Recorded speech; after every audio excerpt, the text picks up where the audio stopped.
வணக்கம் ஃப்ரெண்ட்ஸ். இப்போ நம்ம வீடியோவில் பார்த்தீங்கன்னா சப்க்யூரியானிக் தான் பார்த்துட்ருக்கோம். இந்த சப்க்யூரியானிக் ஹீமோட்டோமா இல்லைனா ஹெமடேஜ் அப்படின்னு சொன்னாவே நம்ம என்ன பண்ணுவோம்னா ரொம்பவே பயந்துக்குவோம். நம்ம அப்படி பயந்துக்க வேண்டிய அவசியமே கிடையாது. லைட்டாக உங்களுக்கு ப்ளீட் ஆகிற மாதிரி இருந்தாவே நீங்கள் டாக்டரை போய் பார்ப்பீங்க. டாக்டர் வந்து எனக்கு வந்துட்டு ஆக்சுவலாக இது வந்துட்டு எனக்கு வந்துருந்துச்சு. அப்படி வரும்போது எனக்கு என்ன ஆச்சுன்னா ஃபஸ்ட்டு வந்துட்டு எனக்கு ஒரு 1 வீக்காக லைட்டாக ப்ளீட் ஆகிட்டே இருந்தது.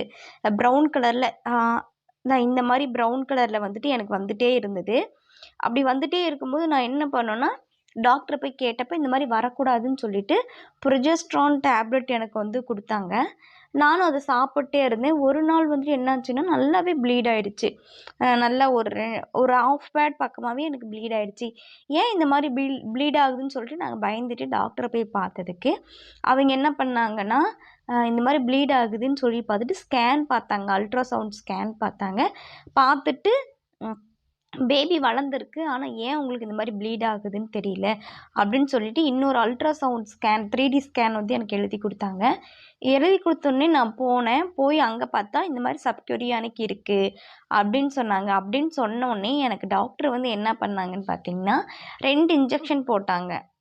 அந்த ப்ளீடிங் வந்த அன்னைக்கு எனக்கு 2 இன்ஜெக்ஷன் போட்டாங்க. அந்த 2 இன்ஜெக்ஷன் வந்தோடனே எனக்கு கொஞ்சம் ஸ்டாப் ஆயிடுச்சு. ஸ்டாப் ஆகிட்டு என்னாச்சுன்னா என்னை வந்து கண்டினியூ பண்ண சொன்னாங்க இந்த இன்ஜெக்ஷனை. வீக்லி வந்துட்டு 3 டைம்ஸ் வந்து இந்த இன்ஜெக்ஷன் வந்து நான் கண்டினியூ பண்ணேன். எனக்கு தேர்ஸ்டே ஒரு இன்ஜெக்ஷனும் சண்டே வந்துட்டு 2 இன்ஜெக்ஷனும் போட சொன்னாங்க. நான் போட்டேன்.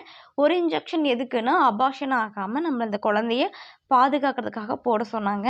நீங்கள் இதை நினச்சிலாம் ரொம்ப பயந்துக்காதீங்க. இந்த இன்ஜெக்ஷன் எடுக்க நமக்கு என்ன ஆகுன்னு பார்த்தீங்கன்னா அது வந்து ஆட்டோமேட்டிக்காகவே ஹீல் ஆகி வந்துடும்னு சொன்னாங்க. அப்புறம் இது வந்து 5 மாதத்துக்கு மேலே நமக்கு இருந்துச்சுன்னா தான் பிரச்சனை. அப்படியே இருந்தாலும் என்ன ஆகும்னா நஞ்சுக்கொடின்னு சொல்லுவாங்க இல்லையா, நம்ம சாப்பிட்றது குழந்தைக்கு போகும் இல்லையா, இந்த ப்ளசண்டான்னு சொல்லுவாங்க இல்லையா, அது வந்துட்டு பிரேக் ஆயிரும்.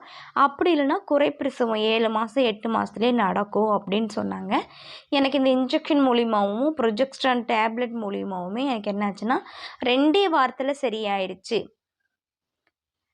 நீங்கள் இதை நினச்சி ரொம்ப பயந்துக்க வேணாம். நிறைய கூகுள்ஸ்லாம் பார்க்க வேணாம். இப்போ எனக்கு நடக்கிறது அடுத்தவங்களுக்கும் வரும் அப்படிங்கிறதெல்லாம் கிடையாது. நீங்கள் ரொம்ப ஃப்ரீயாக இருங்க, ரொம்ப ஜாலியாக இருங்க, ரொம்ப பெட் ரெஸ்ட் எடுங்க. என்னை வந்துட்டு வெயிட்டான பொருள் எதுவுமே தூக்க வேணான்னு சொல்லிட்டாங்க. நான் ஒரு 4 நாள் தான் ரெஸ்ட் எடுத்தேன். நம்மளுடைய ஃப்ளோவை பார்த்துட்டு தான் நான் வந்துட்டு பாத்திரம் விளக்குறது, வீடு கூட்டுறது, மற்றபடி எல்லா வேலையுமே நான் பார்த்தேன். எங்கள் வீட்டில் 2 மாடு இருக்குது. மாட்டுக்கு புல் எடுத்து போடுறது வேலையுமே நான் பார்த்தேன். எனக்கு என்னாச்சுன்னா ஃப்ரூட்ஸ் வந்துட்டு சில பேர் வந்துட்டு சாப்பிட்லாம், சில பேர் வந்து சாப்பிடக்கூடாது அப்படின்னு சொன்னாங்க. நான் வந்துட்டு டாக்டரை கேட்டதுக்கு எல்லா வகையான ஃப்ரூட்ஸுமே சாப்பிட்லான்னு சொன்னாங்க. ஆனால் நான் க்யூர் ஆகிற வரைக்குமே நான் வந்து ஃப்ரூட்ஸ் எடுத்துக்கல. அதுக்கப்புறமேட்டு தான் நான் ஃப்ரூட்ஸ் எடுக்கவே ஆரம்பித்தேன். எல்லாருமே பயப்படுவோம். ஃபஸ்ட்டு பயப்பட வேண்டாம். இது வந்து கண்டிப்பாக சரியாயிரும். நீங்கள் வந்துட்டு ரொம்ப ஹெல்த்தியாக இருங்க, ரொம்ப கேர்ஃபுல்லாக இருங்க. நல்லா சாப்பிடுங்க. சாப்பிட்டீங்களாவே போதும். கொஞ்சம் நல்லா ரெஸ்ட் எடுங்க. கூகுள் நிறையா சர்ச் பண்ணி மண்டைய போட்டு குழப்பிக்க வேணாம். நானுமே ரொம்பவே பயந்துக்கிட்டேன். ஒரு யூடியூப் சேனலில் பார்த்தப்ப இது வந்துட்டு இருந்துச்சுன்னா அபார்ஷன் ஆகிடும் அப்படி இப்படின்னு சொல்லி பயங்கடுத்துனாங்க. நான் அந்த மாதிரிலாம் கிடையவே கிடையாது. இது ரொம்ப ஹை ஃபேக்டர் ரிஸ்க்கு.